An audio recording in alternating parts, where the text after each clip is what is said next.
online with LCKids this week. We want to encourage you guys also, as you're able, to come join one of our live services here at LifeChurch at 9 a.m. and 10:30 because we've got some awesome kids programming we know your children would enjoy. We also want to encourage you guys, as you're at home, to continue your child's discipleship through our family resources page on our website and also through downloading the Parent Q app, which has got tons of great activities that go along with our Bible lesson each week. So with that, we hope you guys enjoyed this week's Bible story. Welcome to Story Lab! This week, we're celebrating Christmas. Oh, and we're also doing this.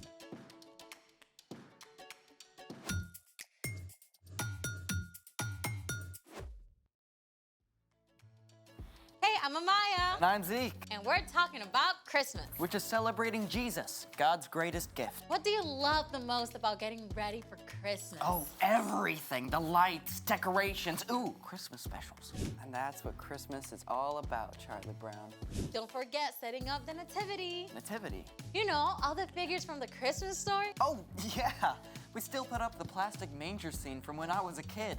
Plus, we bake all sorts of cookies. Oh, I love Christmas cookies. Good, because we're going to do it all by building a gingerbread nativity. Oh, do we have to bake? Nope, but we do have to architect. Here we have all of our characters. We have Mary, we have Joseph, we have baby Jesus, and 1, 2, 3 wise men. What about the shepherds? The kid didn't have any shepherd. Oh, I'm turning this guy into a shepherd. The kid also didn't have any barns or stable or a shed. So we're gonna be using, Graham crackers. yeah, I mean, this is where our architectural skills really come in. Have you ever made a gingerbread house before? Yeah, but the icing never holds right. The pieces always slide or fall down. Not today, because today we're using sugar glue. I'm not seeing glue. Well, that's because we have to apply superheat until it melts like lava. Oh, that's cool. Let's make it. Remember, do not do this alone. Grab an adult to help. All right, first step, pour the sugar into a bottom-heavy saucepan. Thank you. All right, that should be enough to start. Step 2, place the sugar on a burner on medium-high heat. Definitely grab a grown-up for this part. Step 3, swirl the sugar and stir as it starts to melt. Thank you.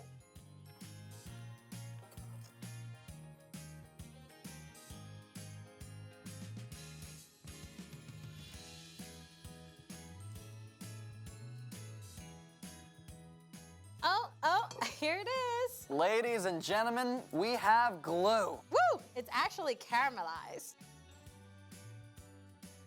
Sugar, or sucrose, is a single molecule. When heat is applied, it kicks off a series of chemical reactions. These can form up to 1,000 different compounds that make up caramel. It's so complicated, scientists aren't even sure how it works yet. Step 5, keep your sugar glue warm while you build.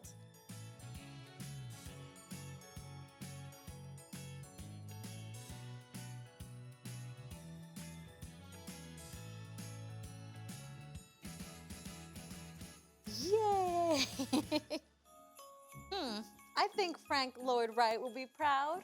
Who? Oh, the famous architect. Although I don't think Frank Lloyd Wright worked in gingerbread and sugar glue. Tasty though.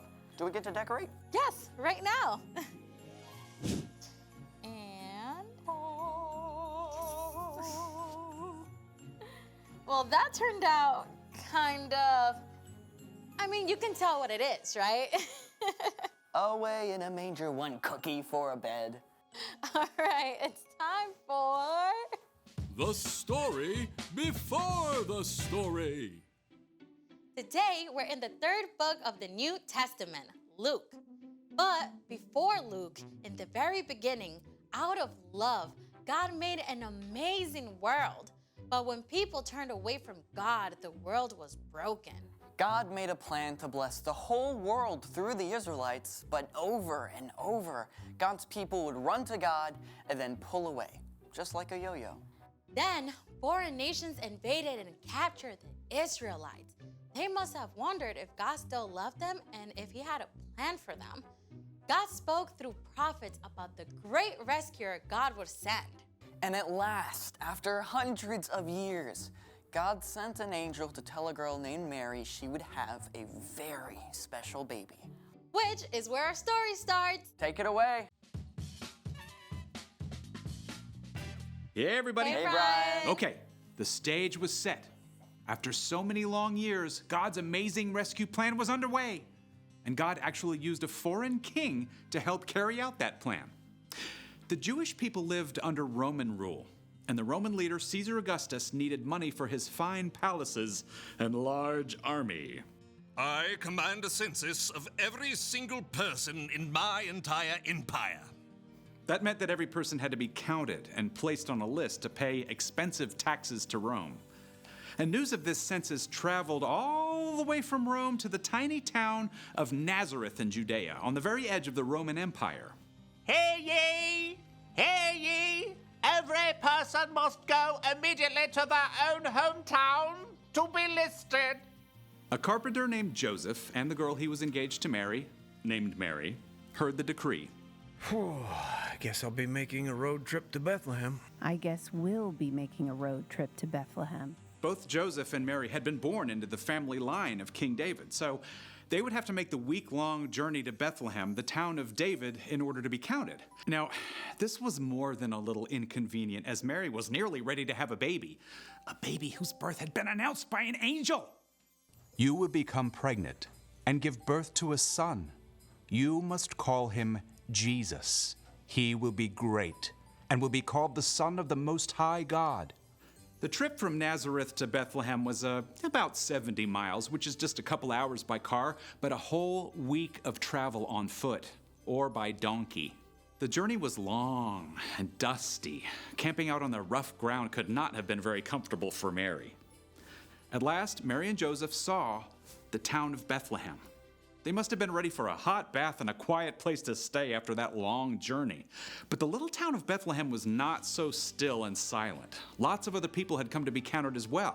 They filled every inn and guest room in town. There has got to be room for us somewhere.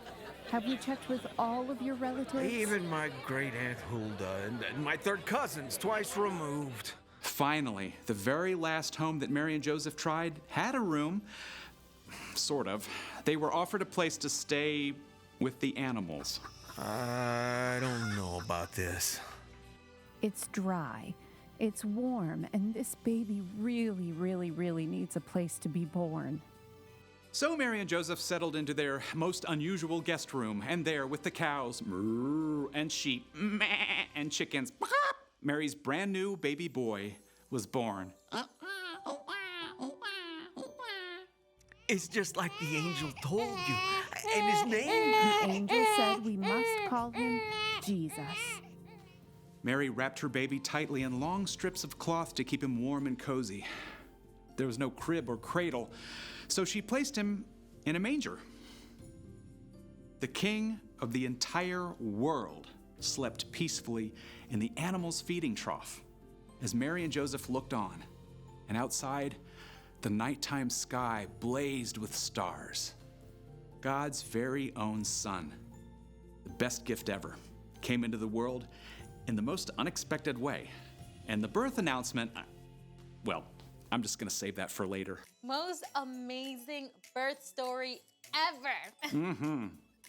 You know, nobody understood it then, but this tiny baby was going to grow up to teach and heal and show people what God was like.